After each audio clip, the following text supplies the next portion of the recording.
Halo, selamat datang di Infonomik bersama saya Mike. Di Infonomik kita akan berbagi informasi seputar ekonomi.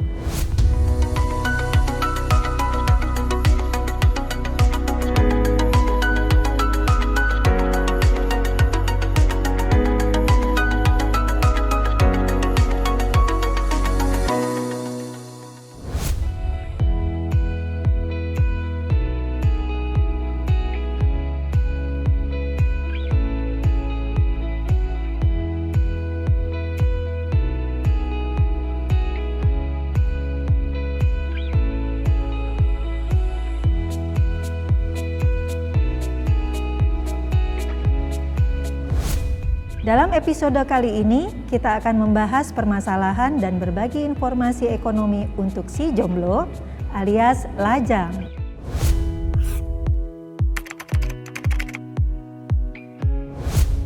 Untuk si lajang, biasakan ya 2 atau 3 hari sebelum mendapatkan penghasilan atau mendapatkan gaji misalnya, Anda sudah membuat perencanaan gaji itu mau dibelanjakan untuk apa saja. Nah, Anda bisa membuat perencanaan ini secara manual dengan menggunakan alat tulis biasa juga buku.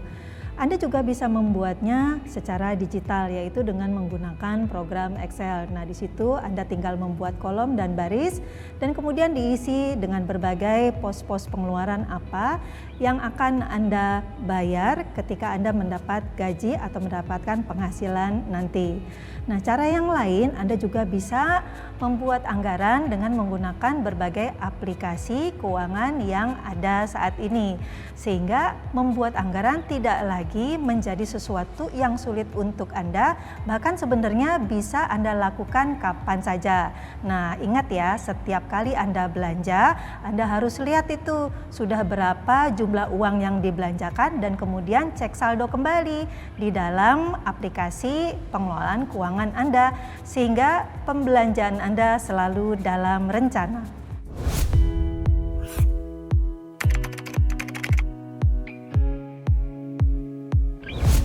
Bagi lajang tanpa tanggungan, untuk prioritas keuangannya adalah menabung dan berinvestasi. Meskipun tanpa tanggungan, sebenarnya seorang lajang tetap mempunyai kewajiban-kewajiban, terutama kewajiban dalam mempersiapkan masa depannya. Karena usianya masih muda, maka masa depannya juga masih panjang. Nah, di dalam masa depan tersebut ada berbagai kebutuhan keuangan yang harus dipersiapkan sejak muda. Nah, itu bisa dicapai dengan cara menabung dan berinvestasi. Dengan demikian, bagi seorang lajang, prioritas keuangannya adalah menabung dan berinvestasi. Untungnya masih lajang nih ya, karena masih lajang itu, maka dia bisa lebih banyak sebenarnya mengalokasikan gajinya untuk menabung dan berinvestasi. Nah, tabungan dan investasinya ini bisa digunakan untuk satu, misalnya kalau dia belum punya rumah, ya dia bisa berinvestasi untuk mempersiapkan dana untuk DP rumahnya, ya. Jika dia belum menikah dan ingin menikah, dia bisa berinvestasi untuk mempersiapkan dana pernikahan. Dan tentunya walaupun masa pensiunnya masih panjang, tapi dia tetap bisa mempersiapkan sejak dia masih muda, sehingga memiliki waktu investasi yang panjang dan dana investasi atau setoran tabungan dan investasinya semakin terjangkau.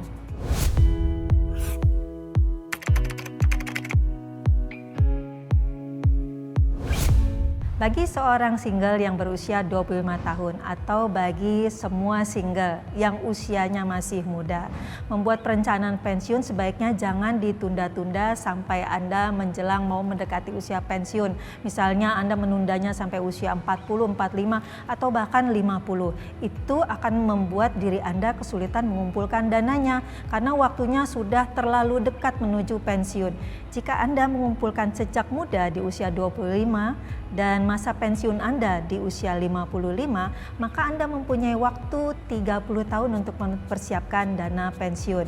Semakin panjang waktu persiapannya, maka semakin ringan juga setoran tabungan atau setoran investasi untuk persiapan dana pensiunnya. Dan semakin panjang sebenarnya waktu investasinya, maka semakin besar kesempatan dari dana yang ditempatkan di dalam investasi tersebut untuk berkembang berkali lipat.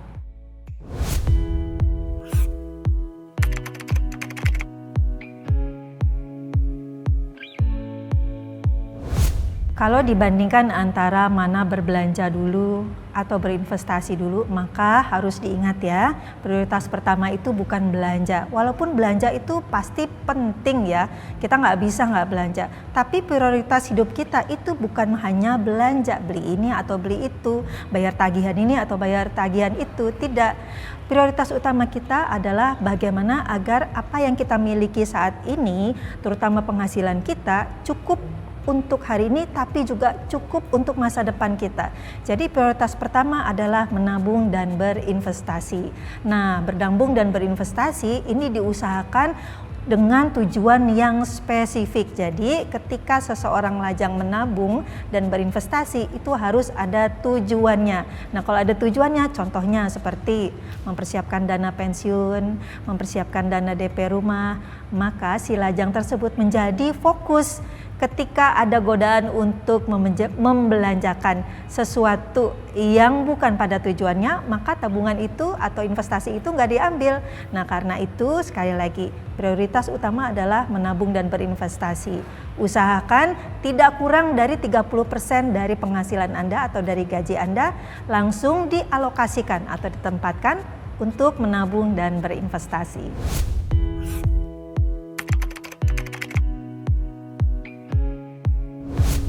Biasanya orang membeli rumah ketika dia mau menikah. Nah, masalahnya menikahnya itu kapan seringkali berbeda-beda untuk orang, tidak ada standarnya ya.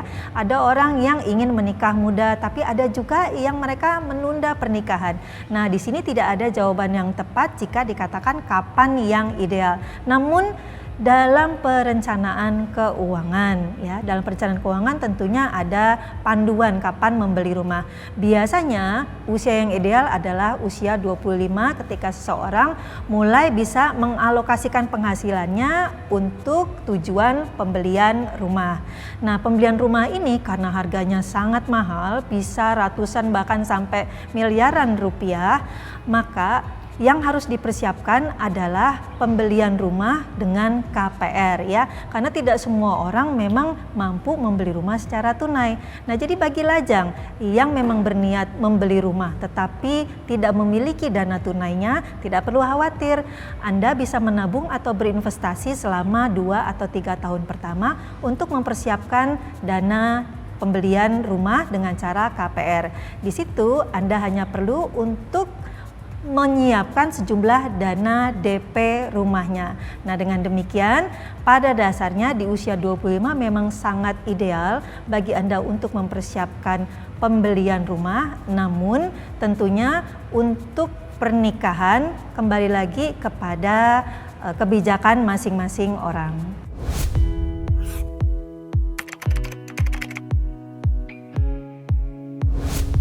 Kalau dibilang mapan itu sebenarnya bisa saja subjektif ya, tapi secara umum orang yang dibilang mapan itu biasanya dianggap sudah memiliki rumah, kendaraan, kemudian juga sejumlah harta investasi yang cukup lah ya. Kalau kita menunda pernikahan atau kalau kita belum mau menikah karena menunggu mapan dengan kriteria tadi, punya rumah dulu, punya kendaraan dulu, kemudian harus punya dana investasi yang besar, maka itu akan sangat menyulitkan mungkin hampir sebagian besar orang ya. Nah, karena itu syaratnya pernikahan sebenarnya tidak harus Anda sudah punya rumah, kendaraan, atau dana investasi yang besar seperti kriteria mapan itu tadi. Yang penting sebenarnya Anda harus sudah punya penghasilan, sumber penghasilan yang syukur insya Allah stabil ya, sehingga nanti calon keluarga Anda dan pasangan memiliki hidup yang berkecukupan bukan berkelebihan. Nah, itu adalah tanda-tandanya Anda sudah siap menikah. Semoga ilmu dan informasi yang saya bagi bisa bermanfaat dan membantu masalah keuangan Anda. Kita akan berjumpa lagi dalam Infonomik berikutnya. Berapapun uang yang kita punya akan cukup untuk hidup, namun sebanyak apapun penghasilan tidak akan cukup untuk gaya hidup. Saya Mike, pamit, sampai jumpa.